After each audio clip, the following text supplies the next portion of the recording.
សួស្តីប្រិមិត្តរឿងនេះផ្ដោតលើឃីមដុកចាដែលជាបុគ្គលិកការិយាល័យហាត់ការម្នាក់ដែលជាអ្នកអានតែម្នាក់គត់នៃប្រឡំលោកតាមអ៊ីនធឺណិតដែលមានចំណងជើងថា Three Ways to Survive in a Ruined World បន្ទាប់ពីបញ្ចប់ជំពូកចុងក្រោយដែលបញ្ចប់យ៉ាងសោកសៅសម្រាប់វីរបុរសដុកចាបានធ្វើការវាយតម្លៃខ្នឹងកម្រិតមិនល្អហើយអ្នកនិពន្ធឆ្លើយតបជាមួយដុកចាថាប្រសិនបើអ្នកមិនពេញចិត្តចូលសរសេរពីគំនិតរបស់អ្នកមិនយូរប៉ុន្មានពិភពលោកជុំវិញដុកចាចាប់ផ្ដើមផ្លាស់ប្ដូរសេណារីយ៉ូមហន្តរាយនៃប្រលំលោកคล้ายជាការពិតសត្វចម្លែកលេចឡើងហ្គេមចាប់ផ្ដើមរស់រានមានជីវិតហើយមនុស្សត្រូវតែចាប់ផ្ដើមបេសកកម្មដ៏គ្រោះថ្នាក់ដោយសារតែដុកចាបានអានវាយ៉ាងស៊ីជម្រៅអំពីរឿងរ៉ាវរបស់ប្រលំលោកនេះគាត់คล้ายជាមនុស្សពិសេសម្នាក់ដើម្បីរុករកនិងរស់រានមានជីវិតគាត់បានជួបជាមួយវីរបុរសនៃប្រលំលោកយួនយុកដែលដើរតួដោយលីមីនហូហើយក៏បានសហការគ្នានៅពេលដែលពួកគេព្យាយាមសរសេរឡើងវិញនៅវគ្គចុងបញ្ចប់នៃរឿងតាមរយៈការសាក់លបងដ៏គួរឲ្យភ័យខ្លាចជាបន្តបន្ទាប់ពួកគេបានប្រមូលផ្ដុំសម្ព័ន្ធមិត្តប្រយុទ្ធប្រឆាំងនឹងសត្វចម្លែកធ្វើការលះបង់និងប្រកួតប្រជែងនឹងប្រព័ន្ធបញ្ជាដែលបង្ខំឲ្យលេងហ្គេមទាំងនេះដើម្បីរស់រានមានជីវិតដុកចាប្រើប្រាស់អត្ថប្រយោជន៍ការអានរបស់គាត់ដើម្បីណែនាំអ្នកដទៃនិងប្រមូលផ្ដុំកម្លាំងឲ្យមានការផ្លាស់ប្ដូរនៅទីបញ្ចប់ដុកចានិងក្រុមរបស់គាត់ប្រឈមមុខនឹងសត្វចម្លែកដ៏ធំមួយគឺនាគភ្លើងហើយដុកចាប្រើប្រាស់ចំណេះដឹងជំនាញនិងសមត្ថភាពរបស់គាត់ដើម្បីកម្ចាត់វាដើម្បីជួយសង្គ្រោះពិភពលោកចាប់ផ្ដើមដំបូងវិធីការរៀបរាប់ការឈឺចាប់របស់ដុកចាការនៅរៀនវិទ្យាល័យគាត់ធីសឺដែលមិនមានមិត្តភ័ក្តិច្រើនមិនចូលចិត្តនិយាយលេងគាត់សំងំមើលទូរស័ព្ទតែម្នាក់ឯងជាប្រភេទមនុស្ស introvert គាត់បានអានរឿងប្រឡូមលោកអនឡាញមួយរយៈពេល10ឆ្នាំគាត់អានវាជារៀងរាល់ថ្ងៃនៅសាលានិងនៅផ្ទះគាត់គឺជាអ្នកអានតែម្នាក់គត់ដែលឈានដល់ចម្ពោះចុងក្រោយដែលបញ្ចប់ដោយខកចិត្តនៃសោកនាដកម្មតែដុកចាពិតជាចំណែនហេរ៉ូជងយុកក្នុងសាច់រឿងជាខ្លាំងជងយុកមានមិត្តប្រយុទ្ធចំនួន3នាក់ហើយពួកគេបានស្លាប់ម្ដងម្នាក់ដូច្នេះធ្វើឲ្យគាត់កាន់មានកំហឹងនិងកម្លាំងចិត្តកាន់តែខ្លាំងឡើងគ្មានមនុស្សឬបេសកណាអាចបង្ក្រាបគាត់បានទេមកដល់ចំណុចនេះគាត់បានគិតថាពេលរៀនវិទ្យាល័យបើគាត់ពូកែដូចហេរ៉ូយងយុកមិននឹងល្អយ៉ាងណាទេក្នុងដំណើរបែកទឹកនកសែតដោយឥតអនាយកដើរក៏មកដល់ក្រុមហ៊ុនដែលខ្លួនធ្វើការដុកចាគ្រាន់តែជាបុគ្គលិកហាត់ការតែប៉ុណ្ណោះហើយថ្ងៃនេះជាថ្ងៃធ្វើការចុងក្រោយរបស់គាត់នៅតែគិតថាគាត់មិនអាចទទួលយកបានដែលមនុស្សគ្រប់គ្នាបានស្លាប់ហើយនៅរូតែហ៊ីរ៉ូដុកចាបានបញ្ជូនសារបែបនេះទៅកាន់អ្នកនិពន្ធរឿងនៅលើរថភ្លើងត្រឡប់ទៅផ្ទះវិញដុកចាបានជួបមុតចាស់របស់គាត់ដែលនាងឈ្មោះស្អីយ៉ាងហើយក៏ជាតួស្រីនៅក្នុងសាច់រឿងរបស់យើងផងដែរសម្រាប់នាងក៏មិនទាន់មានការងារពេញម៉ោងធួដែរនាងគ្រាន់តែជាអ្នកធ្វើសំណង់គិតថ្ងៃតែប៉ុណ្ណោះរាល់ថ្ងៃនេះនិយាយលេងទេដោយនាងមានបំណងបើកហាង design មុតខែអែលដោយខ្លួនឯងនិយាយគ្នាលេងបានបន្តិចមេនៅកន្លែងការងារចាស់របស់នាងក៏បបួលទៅហូបបាយល្ងាចជាមួយគាត់តែត្រូវនាងបដិសេធដោយហេតុផលនាងត្រូវទៅធ្វើការក្រៅម៉ោងបន្តទៀតនាងមិនពេញចិត្តនឹងមេចាស់របស់នាងទេព្រមទាំងជាក៏ថាអត់ប្រយោជន៍ទៀតផងដុកចាក៏ប្រាប់នាងថាការមិនតបតជាវិធីល្អបំផុតតែសាយ៉ាងនិយាយថាបើយើងមិនតបនៅស្ងៀមមិននិយាយអ្វីដែលយើងចង់និយាយនោះទេវាប្រៀបបានទៅនឹងមនុស្សឈួតទៅវិញទេនិយាយគ្នាសុកក៏ website រឿងផ្ញើសារមកសាយ៉ាងស៊ូថាមស្រីផ្ញើសារមកមែនទេដុកចាថាមិនមែនទេក្រុមហ៊ុនដែលបាននិពន្ធរឿងបានផ្ញើសារដើម្បីអរគុណសម្រាប់ការបញ្ចេញមតិរបស់ដុកចាហើយថែមទាំងនិយាយថាបន្ទាប់ពីម៉ោង7ល្ងាចប្រព័ន្ធនឹងដំណើរការគ្រប់យ៉ាងដោយដែលដុកចាធ្លាប់បានអានក្នុងសាច់រឿងបន្ទាប់ពីការសន្ទនាបានបញ្ចប់រឿងហេតុចម្លែកក៏បានកើតមានឡើងរថភ្លើងត្រូវបានឈប់ដោយអ្វីដែលដុកចាបានអានតាំងពីភាគដំបូងមកភ្លាមនោះក៏លេចចេញ hologram មួយមកដែលជាអ្នកប្រតិបត្តិការល្បែងមរណៈក្នុងសាច់រឿងគ្រប់គ្នានៅក្នុងរថភ្លើងនាំគ្នារអ៊ូខឹងនិងជេរផងដែរបរិសម្នាក់បានស្រែកដាក់ hologram ឲ្យរថភ្លើងដំណើរការទៅមុខទៅបើមិនចង់ឲ្យយើងកំទេចឯងភ្លាមនោះ hologram ក៏បាញ់ធម្មពលពិសេសសម្រាប់បរិសនោះភ្លាមគ្រប់គ្នាក៏ចាប់ផ្ដើមឈរឡោ hologram ក៏ស្រែកឲ្យគ្រប់គ្នាស្ងាត់ស្ដាប់ខ្ញុំនិយាយដោយយល់ចិត្តទុកដាក់ណា brosis អ្នកគ្រប់គ្នាត្រូវតែដោះស្រាយលំហាត់ដែលយើងដាក់ឲ្យសេណារីយ៉ូទី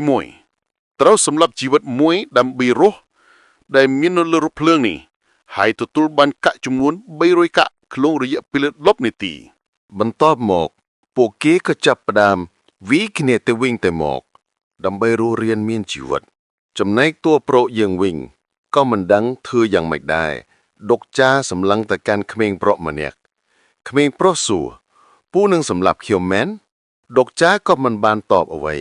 គាត់ក៏សម្លឹងឃើញយេរ៉ូក្នុងសាច់រឿងកំពុងប្រយុទ្ធនៅទូរថភ្លើងផ្សេងទៀតភ្លាម កន្ទុយនាគភ្លើងនៅធំបានវាយប្រហារមកលើរថភ្លើងបន្ទាប់ពីក្រឡាប់កាប់ងាដុកចាក៏ឃើញស្រមោចក្នុងកែវថ្លាហើយគាត់ក៏សាកល្បងសម្លាប់ស្រមោចដើម្បីរួចជីវិតហើយវាពិតជាអាចរួចគ្រោះថ្នាក់គាត់ក៏ប្រាប់អ្នករកគ្នាថាឈប់វាយគ្នាទៅប៉ុន្តែសយអីដោយសារតែស្រមោចមានមិនគ្រប់សម្រាប់អ្នកគ្រប់គ្នាពួកគេក៏វាយដណ្ដើមគ្នាដុកចាព្រោះតែចង់ជួយលោកយាយម្នាក់ក៏ត្រូវគេវាយប៉ុន្តែការដែលទ្រាំឲ្យគេវាយគាត់បានឡើង level ដូចនេះកម្លាំងគាត់ក៏កើនឡើងផងដែរបន្ទាប់មកគាត់ក៏វាយបកវិញធ្វើឲ្យម្នាក់ទៀតខ្ទាតចេញទៅដុកចាបន្ទាប់ពីប្រយុទ្ធគ្នាគាត់បានរើសពងស្រមោចយ៉ាងច្រើនវាជាឱកាសល្អសម្រាប់គាត់ឡើង level ផងដែរដុកចាទទួលបានកាក់រហូតដល់ទៅ 30,000 កាក់ធ្វើឲ្យគាត់មានកម្លាំងមហាសាលឡើងដល់ level 10ពេលកំណត់បានមកដល់អ្នកដែលមិនបានសម្លាប់ជីវិតណាមួយត្រូវបានស្លាប់អ្វីដែលគួរឲ្យសោកស្ដាយដុកចាមិនអាចជួយសង្គ្រោះលោកយាយបានទេសេណារីយ៉ូទី1ត្រូវបានបញ្ចប់មានអ្នកដែលនៅរស់ចំនួន17នាក់ពួកគេនាំគ្នារត់ចេញពីរថភ្លើងយ៉ាងត្រដាបត្រដួសសេណារីយ៉ូទី2បានមកដល់អ្នករាល់គ្នាត្រូវរត់ឆ្លងស្ពានឲ្យបានពេលកំពុងតែឆ្លងមានអ្នកភ្លើងយ៉ាងធំវាយស្ពានដាច់ខ្ទេចភ្លាមនោះក្រុមដែលបានស្លាប់ក៏คล้ายជាស៊ុំប៊ីមកសម្លាប់ពួកគេសែមែនកំពុងតែដាច់ស្ពានឲ្យចេញស៊ុំប៊ីមករំហានទៀតសុកក៏មានសរសៃអ្វីមួយយ៉ាងតភ្ជាប់ចំណុចដែលបានដាច់ពួកគេក៏នាំគ្នាគេចចេញពីស៊ុំប៊ីបានចំណែកដាក់ចាក៏នឹកឃើញដល់ហេរ៉ូគាត់ត្រូវតែនៅចាំហេរ៉ូបើហេរ៉ូស្លាប់អ្នករកគ្នាក៏ស្លាប់ដែរបន្ទាប់មកហេរ៉ូក៏ដើរចេញពីទូរថភ្លើងគ្រាន់តែក្រវៀកដើរតែបន្តិចស្លាប់10-20នាក់ហេតុតែគេហេរ៉ូពេលដែលចុងយកដើរមកក្បែរដកចាក៏រៀបរាប់រឿងដែលគាត់ដឹងហើយចង់សហការគ្នាដើម្បីគំចាត់នាគភ្លើងចុងយកសួរថាអញជាណាហេតុអីដឹងរឿងនេះដកចាមិនហ៊ានប្រាប់ការពិតទេថាគាត់ដឹងរឿងនេះដោយសារអានរឿងរួចហើយតាំងពីដើមដល់ចប់តែចុងយងគាត់មាន skill ដែលអាចដឹងថាគេកុហកដូចនេះក៏ដឹងថាដកចាកុហកគាត់ដោយសារតែដកចាកុហកគាត់បានរុនដកចាទម្លាក់ជុលមាត់នាគភ្លើងត្រូវខកពេលដុកចាធ្លាក់ចូលពោះនាគភ្លើងដុកចាក៏ទទួលបានសេណារីយ៉ូអាត់កំបាំងគឺដុកចាមានរយៈពេល48ម៉ោងដើម្បីគិតចិនបើគាត់ឈ្នះគាត់នឹងទទួលបានកាក់រហូតដល់ទៅ 9,000 កាក់ហូឡូក្រាមចេញមកក៏លាន់មាត់ថានៅរស់ទេ ណែអាថោកទៀបលើកមុនចាត់ទុកសំណាងហើយដុកចាតបវិញថាណែអាចង្រៃការងារហាញ់ដើរសម្លាប់មនុស្សមែនបើអញជិតសឿងសម្លាប់អញទៅនិយាយគ្នាបានបន្តិចដុកចាបបួលហូឡូក្រាមធ្វើកិច្ចសន្យាបើគេជួយដុកចាក៏នឹងជួយហូឡូក្រាមវិញបន្ទាប់ពីដុកចាចាក់ចេញពីពោះនាគភ្លើងហើយគាត់ក៏ទៅរកឯងញុំនៅទីនោះគាត់បានជួបប្រទះជាមួយកណ្ដុបសេះយ៉ាងធំដុកចាខំប្រាំងរត់គេចស្ទើរតែជិតរត់ទៅហើយដុកចាក៏បានជួយមនុស្សស្រីម្នាក់ផងដែរភ្លាមនោះក៏លេចចេញក្រុមជើងកាំងមកមួយក្រុមដុកចាបានប្រាយកាចំនួន 1,500 ដើម្បីទទួលបាន skill ប្រយុទ្ធបានបន្តិចសាយ៉ាងបានចេញមកខាត់ហើយនាំគាត់ទៅសម្រាកជុំគ្នានៅក្នុងស្ថានីយ៍រថភ្លើងក្រោមដីពេលទៅដល់អ្នករាល់គ្នានៅទីនោះក៏ប្រមូលគ្នាមកសុំកាក់ពីដុកចាចែកគ្នាដែលសារពួកគេដឹងថាដុកចាមានកាក់ច្រើនដុកចាថានឹងចែកកាក់ឲ្យពួកគេម្នាក់100កាក់តែដុកចាបើគាត់ព្រមចែកកាក់អ្នកគ្រប់គ្នានឹងស្លាប់ដូច្នេះចំនួនមកវិញគាត់នឹងទៅសម្លាប់បិសាចដើម្បីជួយសង្គ្រោះអ្នករាល់គ្នាពេលដែលពួកគេកំពុងប្រយុទ្ធជាមួយបិសាចសាយ៉ាក៏ត្រូវបិសាចចាប់ខ្លួនបានពួកគេដេញតាមបិសាចរហូតបានជួបជាមួយបិសាចមេវៈបន្ទាប់ពីដុកចាបានប្រយុទ្ធឈ្នះមេវៈហើយក៏នាំគ្នាទៅយកអាវុធពិសេសរៀងខ្លួនក្មេងតូចសួរតើនេះជាអ្វីដុកចាតបបើអូនស៊ីរបស់នេះប្រកាសជាមេប្រែតចិត្តមកស៊ីភ្លុកអូនតូចមិនខានភ្លាមនោះក្រុមរបស់ដុកចាឆ្ងល់ ហេតុអីអូប៉ាដឹងកន្លែងលែអាវុធនិងលក្ខណៈពិសេសផ្សេងៗបែបនេះប្រាប់មីអូនបានទេដុកចាប្រាប់ថាស្ដាប់អូប៉ាណាអូនពិភពលោកនឹងវិញត្រឡប់មកដោយដើមវិញព្រោះអូប៉ាបានដឹងដោយការស៊ីភៅទំនាយពួកគេសួរថែមទៀតថាតើពួកយើងអាចត្រឡប់ទៅផ្ទះវិញនៅពេលណាដុកចាថាពួកត្រូវឆ្លងកាត់99វគ្គទើបអាចត្រឡប់ទៅផ្ទះវិញបានហើយអ្នកដែលអាចធ្វើបានគឺជុងយ៉កដែលជាហេរ៉ូប៉ុន្តែពួកយើងត្រូវតែជួយជុងយ៉កបន្ទាប់ពីនិយាយគ្នាហើយពួកគេទៅសម្លាប់ក្រុមជើងកាងដើម្បីប្រមូលកាក់តែនៅមេក្រុមជើងកាងមួយក្បាច់គុនហ្វ្លាំងពិបាកសម្លាប់បន្តិចតែមានជនអត់កំបាំងបាញ់សម្លាប់ដោយជោគជ័យនោះគឺស្រីស្អាតជីស៊ូសេណារីយ៉ូបន្ទាប់ក៏មកដល់អ្នកគ្រប់គ្នាត្រូវកាន់កាប់ភ្លើងបៃតងដោយវាមានតែ100ស្ពូនប៉ុណ្ណោះអ្នកគ្រប់គ្នានាំគ្នាវាយដណ្ដើមទីតាំងដែលមានភ្លើងបៃតងតែសម្រាប់ដុកចាគាត់បានជ្រើសរើសទីតាំងមួយសម្រាប់ខ្លួនរួចជាស្រេចប៉ុន្តែអ្វីដែលសំខាន់គ្នាបើគាត់មិនមានទីតាំងឆឡើយហើយក៏មិនវាយដណ្ដើមគ្នាដែរពួកគេនាំគ្នាវាយកម្ចាត់បិសាចដើម្បីយកឈ្នះទៅវិញបន្តិចក្រោយមកដុកចាប្រាប់ពីទីតាំងដែលនៅសល់តែវាជាកន្លែងដែលមានគ្រោះថ្នាក់បំផុតដើម្បីជួយក្មេងតូចដុកចាសុកចិត្តលេបគូតបិសាចធ្វើឲ្យនឹកឃើញការរៀនវិទ្យាល័យមិត្តម្នាក់ត្រូវបានស្លាប់ដោយសារវាយគ្នាជាមួយគាត់ដើម្បីរួចខ្លួនពីក្រុមក្មេងស្ទាវបន្ទាប់ដុកចាស្លាប់ពេញមួយថ្ងៃពេលគេដឹងខ្លួនវិញឃើញតែរាល់គ្នារងរបួសតែមិនបានស្លាប់ទេដោយសារតែជុងយ៉កបានជួយពួកគេ